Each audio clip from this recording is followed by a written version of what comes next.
taklah terpendam di sebalik kenyataan. Menteri Besar Pahang Datuk Seri Wan Rosdi Wan Ismail meminta masyarakat melupakan segala perbezaan yang boleh memecah belahkan perpaduan dan membuang segala hasutan yang merenggangkan hubungan. Mengambil peribahasa Melayu biduk berlalu kiambang kembali bertaut. Bila berkata masyarakat adalah bersaudara, bukan sahaja kerana berpegang pada tali Allah, tetapi kerana semua adalah saudara dalam sebuah perjuangan yang penting.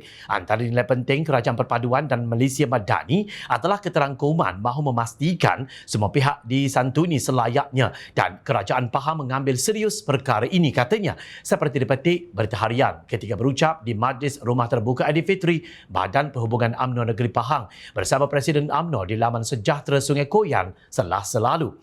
Pos Betau ialah kawasan penempatan orang asli Semai yang terletak di daerah Lipis Pahang. Penempatan orang asli ini memiliki sebuah sekolah rendah, sekolah kebangsaan Betau serta sebuah klinik kesihatan awam sahaja.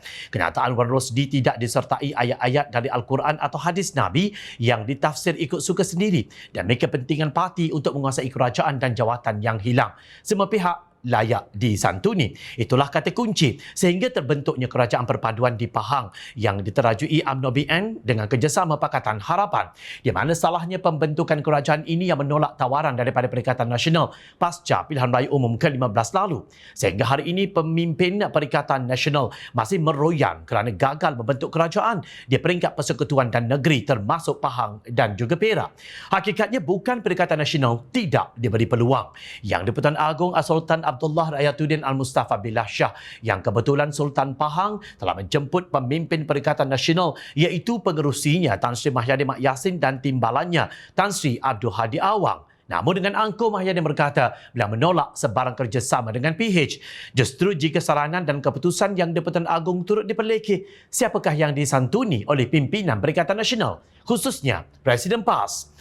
Bagi Abdul Hadi, semua manusia adalah jahil termasuk yang di-Pertuan Agong dan Raja-Raja Melayu.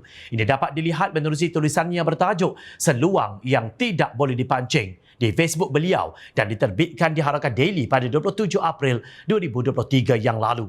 Dengan mengambil sebahagian daripada kisah yang berlaku kepada Bani Israel seolah-olah akan berlaku kepada rakyat Malaysia. Menerusi tafsirannya dalam surah Al-Baqarah ayat 61 yang bermaksud, lalu ditimpakanlah kepada mereka nista dan kehinaan serta mereka mendapat kemurkaan daripada Allah. Hal itu terjadi kerana mereka selalu mengingkari ayat-ayat Allah dan membunuh para nabi yang memang tidak dibenarkan. Demikian itu terjadi kerana mereka selalu berbuat derhaka dan melampaui batas.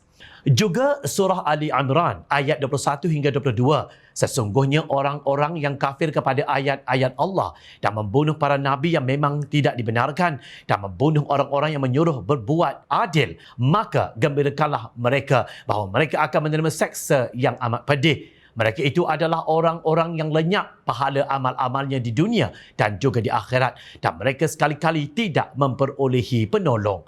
Abdul Hadi berkata, kaum Bani Israel dilaknat oleh Allah Subhanahu Wa Taala kerana menolak Talut yang sebelumnya berniat membunuh Nabi Daud AS tetapi akhirnya meninggalkan takhta dan menobatkan baginda sebagai raja kaum tersebut. Menurut Abdul Hadi, mereka juga meninggalkan kewajipan amar ma'ruf dan nahi mungkar. Hal ini termasuk perjuangannya mencari pemimpin atau raja yang ditunjuki oleh Allah Subhanahu Wa Taala kepada nabinya yang diutuskan pada masa itu, tetapi mereka dipengaruhi politik harta lalu menolak Talut yang dipilih melalui wahyu kerana ilmu dan gagah perkasanya. Sebaliknya, mereka mahukan seorang raja yang kaya berharta walaupun jahil dan tidak bermoral, iaitu seseorang yang difikirkan boleh memberikan kesenangan sahaja. Mereka tidak menyedari bahawa bersama ilmu dan akal yang sihat dapat menguruskan harta dengan cara yang baik. Adapun memiliki harta tanpa ilmu atau ilmu tanpa akal yang sihat pasti akan merosakkan dan menghabiskan harta tersebut, katanya. Abdul Hadi mengaitkan kisah orang Yahudi di zaman Nabi Daud AS itu dengan senario politik di negara ini. Malah kini kita juga menyaksikan kebendaan yang sedang merosakkan pemimpin dan rakyat, menyebabkan merebaknya penyakit rasuah bermula dalam soal pentadbiran sehinggalah ke dalam parti politik yang memerintah negara yang dipengaruhi politik wang. Sehingga kan negara ditadbir secara rasuah, memilih pemimpin dengan membeli mereka dan membeli sokongan rakyat oleh kalangan penyumbang rasuah yang kaya raya dengan amalan rasuah juga. Termasuklah Kerajaan Pakatan Harapan terkini yang dibentuk oleh penyumbang rasuah bersama perpaduan dengan kalangan mereka yang berpenyakit rasuah, tegasnya.